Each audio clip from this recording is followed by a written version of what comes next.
Merci donc à vous tous, merci au Seigneur de nous rassembler. Et donc, comme je le disais à l'une d'entre vous, ce soir, je ne vais pas spécialement vous parler d'islam, même si ce sujet me tient à cœur et que j'aime beaucoup en parler, mais répondre à cette question qui est le thème donc, de la conférence, combat politique ou combat spirituel. L'intitulé de cette conférence révèle tout d'abord un climat d'hostilité, ne serait-ce que par l'utilisation répétée du mot « combat » et par celle des mots politiques et spirituels mis en apposition pour bien exprimer leur supposée opposition. Or, l'union faisant la force, il y a tout lieu de comprendre que la victoire sur le mal, objet de tout combat, ne peut se trouver dans la confusion du politique et du religieux, comme c'est le cas par exemple dans l'islam, ou dans leur séparation, comme c'est le cas par exemple dans le laïcisme, le communisme. La victoire ne peut se trouver que dans la juste coordination, comme cela a été magnifiquement illustré dans l'histoire de France. Sainte Jeanne d'Arc, priez pour nous. Car toutes deux, politique et religion, sont vaincues par les mêmes personnes et relèvent, chacune dans son ordre, de la plus grande charité. Si l'islam et le communisme subjuguent les esprits faibles en raison de leur usage de la violence qui leur a permis de s'imposer, le christianisme est bien plus impressionnant. En effet, il demande de croire à des mystères, fait l'éloge de la pauvreté, de la chasteté, de la non-violence, de l'amour des ennemis, de l'esprit d'enfance spirituelle, toutes choses qui n'intéressent pas les hommes plus enclins à cultiver les 7 péchés capitaux qu'à s'élever à la possession des mœurs divines. Et pourtant, c'est le christianisme que nos pères ont choisi de vivre, parce qu'ils y ont vu l'accomplissement et même le dépassement de leurs plus hautes aspirations. L'expansion du christianisme en ce monde rempli de violence et de vices ne peut pas humainement s'expliquer et constitue une preuve de sa nature divine. Lorsque Jésus demande de rendre à Dieu ce qui est à Dieu et à César ce qui est à César, il ne les oppose pas, mais par la mise en lumière de leurs différences, il crée l'espace où la liberté et la créativité humaine se sont déployées au long de l'histoire pour donner naissance à notre si extraordinaire civilisation. Si Jésus a demandé de rendre à Dieu et à César ce qui leur est dû, il n'a pas pour autant demandé que César ne rende pas à Dieu ce qui lui est dû, car César n'est pas Dieu.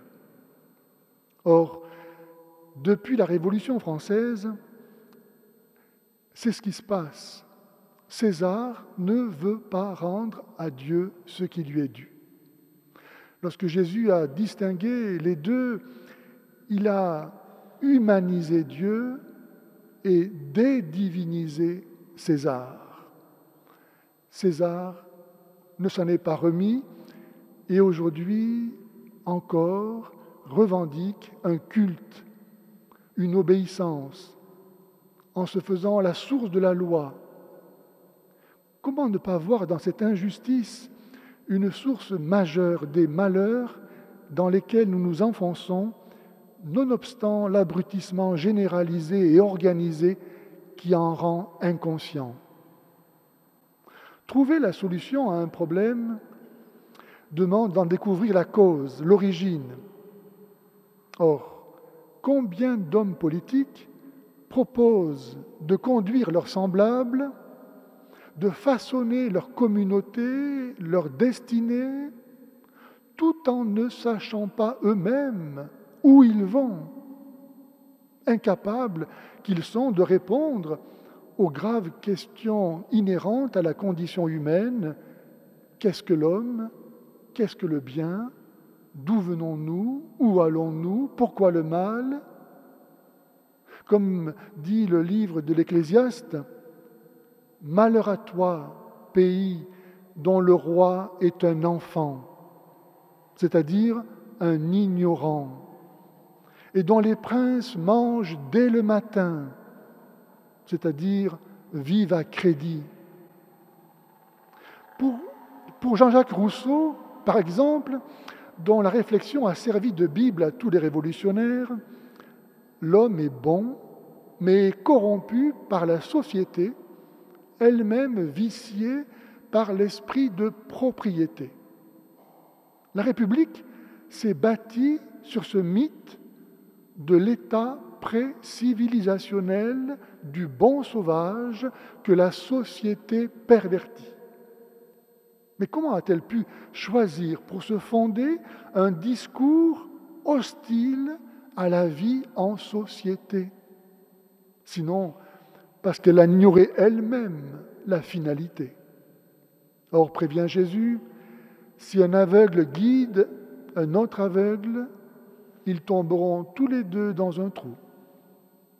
Faut-il dès lors s'étonner de voir la République recourir pour gouverner à un prétendu droit au mensonge, à l'usage de la peur, à des coercitions toujours plus raffinées, à la promotion de l'ignorance, au rejet des droits naturels et divins?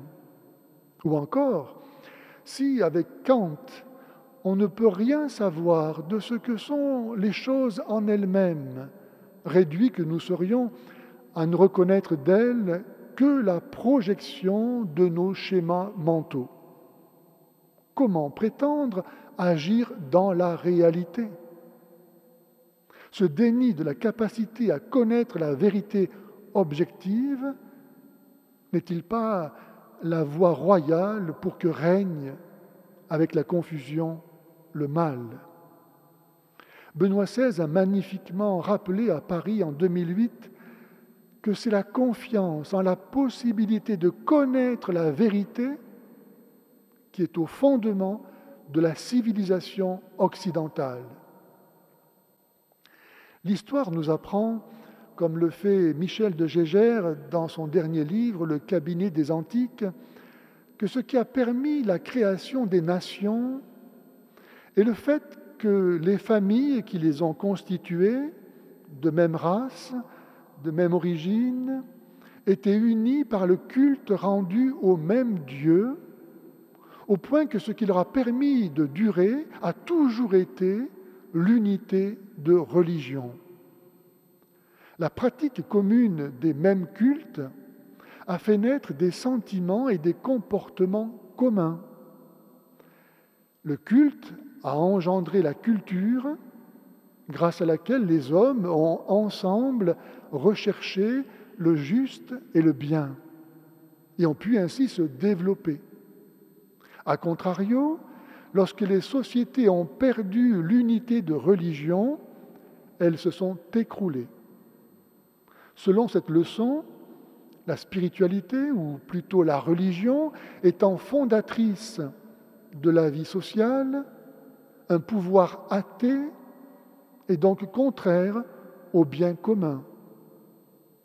Ce que confirme, par exemple, le grand prêtre de l'Église de Satan, Peter Gilmore, pour qui, je cite, « Le satanisme commence par l'athéisme.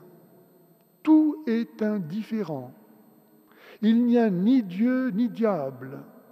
Il faut seulement se placer soi-même au centre de son propre univers subjectif, car l'on ne peut rien savoir d'objectif sur rien. Dire le contraire est arrogant et délirant. » Fin de la citation. N'est-ce pas que ce discours auréolé de la fausse humilité, niant que l'on puisse connaître la vérité, exaltant le moi placé au-dessus du bien et du mal, est aujourd'hui partout accepté, tenu pour seul raisonnable.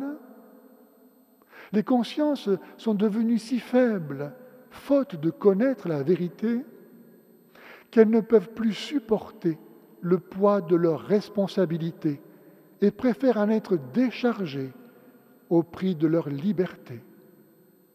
Certains, tels le communiste dissident Antonio Gramsci ou la franc-maçonnerie, ayant compris l'importance de la métapolitique, c'est-à-dire de la culture, des valeurs, de la spiritualité, qui influencent implicitement ou explicitement les décisions politiques, ont su renoncer à la prise de pouvoir immédiate pour préférer pervertir la culture. Car les idées mènent le monde, et si elles sont fausses, elles l'empoisonnent. Ce n'est donc pas sans un but démoniaque que la philosophie, qui est une science donnant la connaissance de vérités d'ordre naturel aussi certaines que celles des autres sciences, n'est plus enseignée, remplacée qu'elle est par des divagations prétendument philosophiques.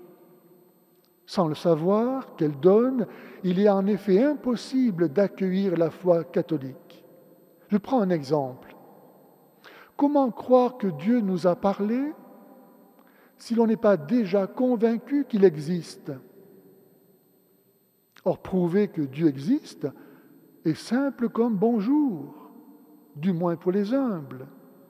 Il suffit de commencer par reconnaître que rien n'existe par soi-même pour conclure que tout existe par un autre, lequel autre existe nécessairement par lui-même et donne à tous d'être, on l'appelle Dieu. Il est impossible à qui n'est pas de mauvaise foi, devant ce raisonnement, de nier l'existence de Dieu. C'est pourquoi saint Paul disait que les hommes sont inexcusables de ne pas avoir reconnu l'existence du Dieu invisible à partir de la création visible. Je profite de l'occasion pour détruire un argument classique des athées, selon lequel l'existence du mal serait la preuve que Dieu n'existe pas. Endossant le beau rôle d'offensé par l'existence du mal, il nie l'existence de Dieu au motif que le mal est incompatible avec la bonté présumée de Dieu. Ce en quoi il montre, contre eux-mêmes, qu'ils savent quelque chose de Dieu, à savoir que Dieu est nécessairement bon. Mais passons.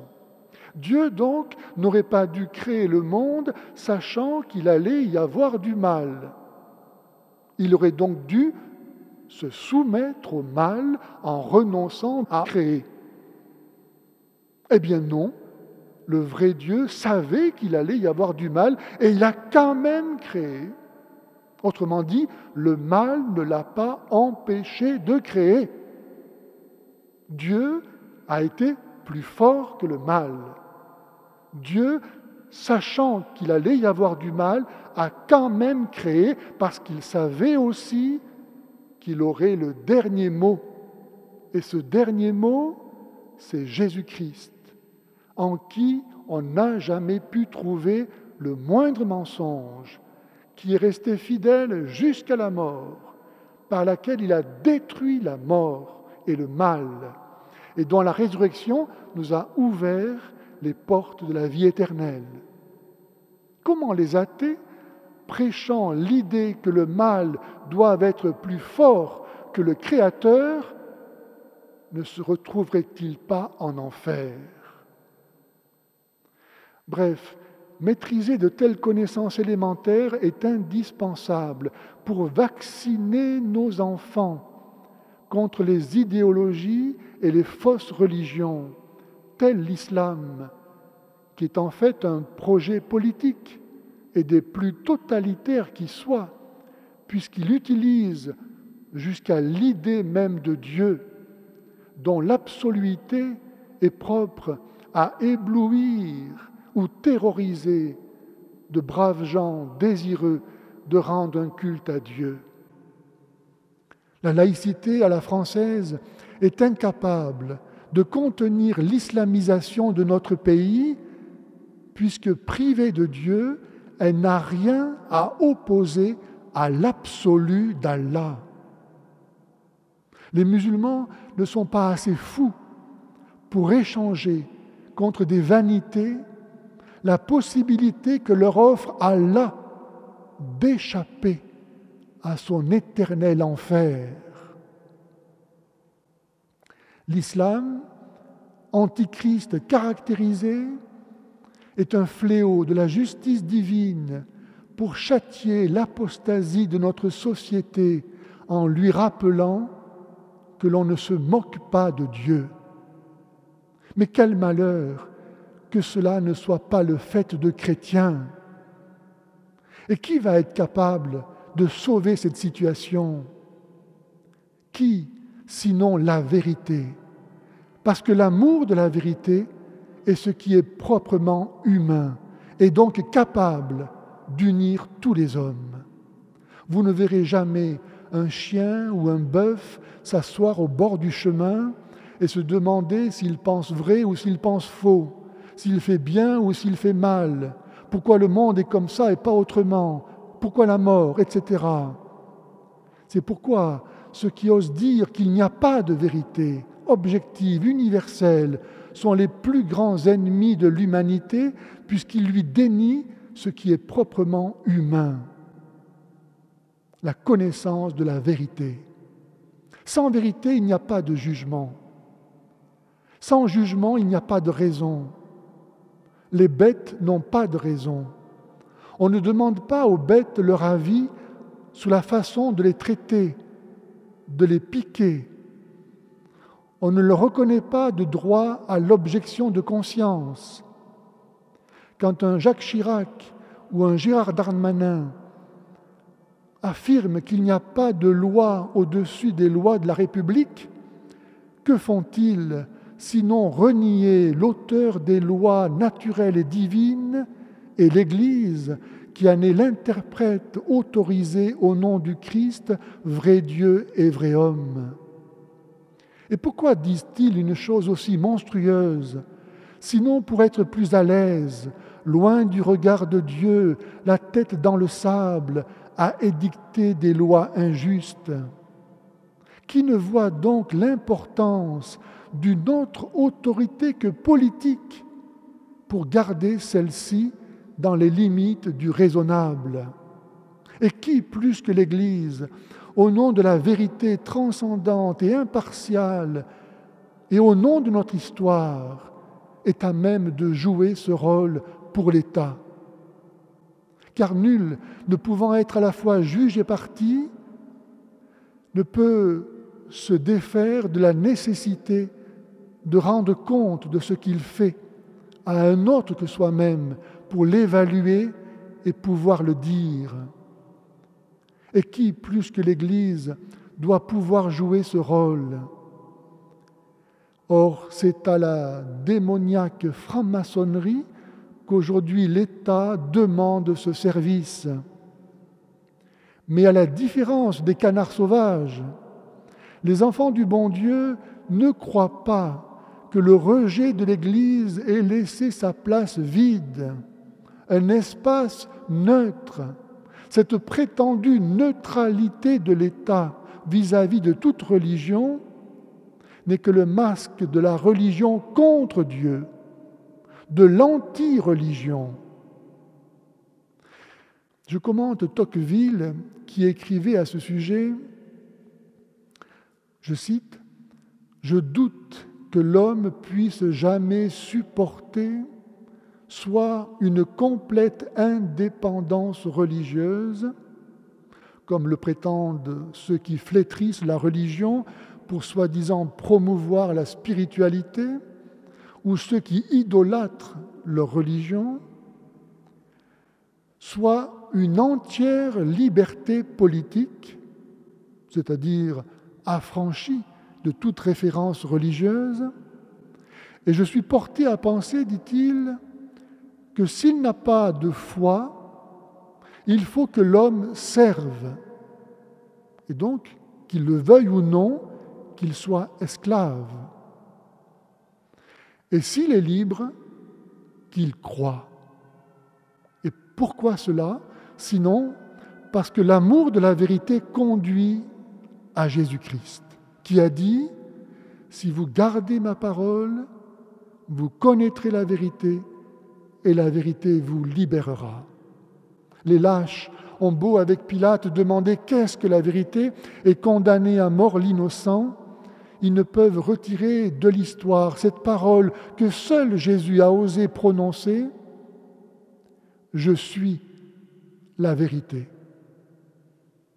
Ou cela est vrai, ou cela est faux. Si c'est vrai, c'est fantastique, on peut connaître la vérité. Et si c'est faux, à celui qui veut le croire, de le prouver, de montrer que Jésus est un menteur et un fou, ce qui ne lui sera guère facile, ne serait-ce qu'au regard de tout le bien fait en son nom depuis 2000 ans. 2000 ans que l'Église et le Christ répandu et communiqué, comme disait Bossuet. À la suite de son époux, confessant devant Pilate « Je ne suis né et je ne suis venu que pour ceci », rendre témoignage à la vérité. Quiconque est de la vérité écoute ma voix. L'Église ne cherche pas à se substituer à la puissance publique, mais à rendre témoignage à la vérité, à l'enseigner, la défendre, la rétablir. L'Église et l'État sont souverains, chacun dans son domaine. La politique, qui organise la vie sociale, et l'Église donne, avec le salut éternel, le sens de cette vie. Ce qui touche au service de Dieu et au salut des âmes ressort de l'Église. Et ce qui touche à la gestion des biens de ce monde relève du politique. Et parce que leur autorité s'exerce sur les mêmes personnes et parfois sur de mêmes choses, leur rapport implique respect de leurs différences et juste autonomie au sein d'une harmonie semblable à celle qui règne dans l'union de l'âme et du corps. Relation exigeante qui fait perdre les fausses paix et met à jour les divisions, tant la parole du Christ remet en cause toute affirmation, toute institution. Qu'est-ce qui peut échapper à l'autorité de la vérité? Qui veut être trompé? Jésus est roi, et son règne est sans fin, éternel. Aussi, cette époque elle-même commençait avec la Déclaration des droits de l'homme, qui en vient aujourd'hui à reconnaître des droits aux animaux, après avoir nié celui des enfants à naître, en attendant celui de tuer les personnes âgées, cessera de nous déshumaniser lorsque nous serons capables de proclamer à nouveau les droits de Dieu, énoncés dans le Décalogue et vécus en Jésus-Christ, qui est la vérité. Nous voilà entrés dans les derniers temps. Plusieurs signes nous l'indiquent. Je vais en énumérer quelques-uns, donnés par celui qui, dans le livre de l'Apocalypse, porte ce nom, l'Alpha et l'Oméga, le premier et le dernier. Je rappelle au passage que notre conception linéaire du temps, avec un commencement et une fin qui ne s'identifient pas, est un don de la révélation. Nous ayant sortis de la gnose, de l'éternel recommencement, où nous serions Dieu et où tout progrès ne peut être que vain. Ainsi donc, en Matthieu 24, 24, Jésus annonce qu'une fois l'Évangile prêché au monde entier, viendra la fin. Or, qui sur terre aujourd'hui n'a pas encore entendu parler de Jésus. En Luc 21, 24, Jésus annonce qu'en châtiment de leur refus de l'adorer, les Juifs seront exilés dans toutes les nations jusqu'à ce que soit accompli le temps des païens. Fin de la citation. Or, en 1948, les Juifs sont revenus en Israël. Le temps des païens est donc accompli. Qu'est-ce que cela signifie ? Cela signifie que l'on ne peut plus aujourd'hui être païen, c'est-à-dire dans l'ignorance du Christ. Désormais, on ne peut plus être que chrétien ou anti-chrétien. Qui n'est pas avec moi est contre moi. Le combat qui a conduit Jésus sur la croix doit aussi atteindre son paroxysme pour son corps qui est l'Église. À travers les yeux de Saint Jean, Dieu nous invite à contempler le temps de la fin, parce qu'un homme averti en vaut deux. L'image animée de la bête que tous les habitants du monde doivent adorer sous peine de mort, ne se réfléchit-elle pas sur nos écrans sans lesquels nous ne pouvons plus vivre ? Et la marque de la bête que tous doivent recevoir sous peine de ne plus pouvoir acheter ni vendre, est-elle sans rapport avec l'obligation vaccinale par laquelle l'État s'approprie le corps des citoyens pour en faire des objets informatisés ? Vous pensez peut-être que je délire, mais l'Israélien Yuval Noah Harari, végan militant, homosexuel, pratiquant ses 2 heures quotidiennes de méditation vipassana, vaticinateur attitré de Klaus Schwab et de la Silicon Valley, prêche que l'on peut et doit désormais reprogrammer le corps humain grâce à la biochimie, à la neurologie, parce que l'âme n'existe pas, ni le libre arbitre. Et ce, afin d'atteindre très bientôt 3 objectifs majeurs qui sont la fin de la mort, le bonheur et l'omnipotence. Vous avez bien entendu, la fin de la mort, le bonheur et l'omnipotence, grâce à la technique. Cet auteur, pour qui l'homme, je cite, n'est qu'un singe, et à qui les religions n'ont plus rien à dire, croit aux promesses mirifiques du transhumanisme.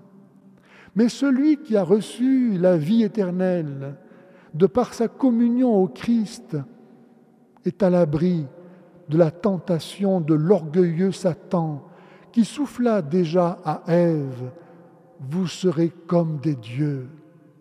Ève a perdu le paradis terrestre et l'a fait perdre à toute l'humanité pour mener une vie de malheur proche de celle des bêtes, s'achevant dans la mort.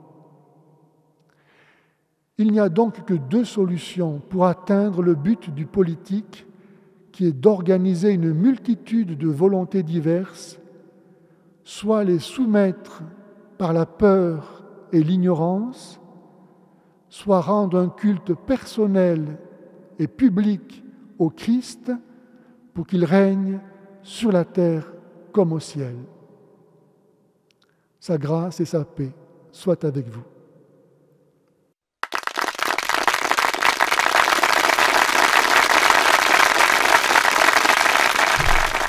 Notre Père qui es aux cieux, fais connaître à tous qui tu es.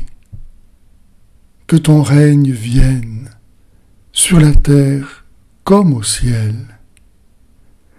Donne-nous aujourd'hui le pain dont nous avons besoin.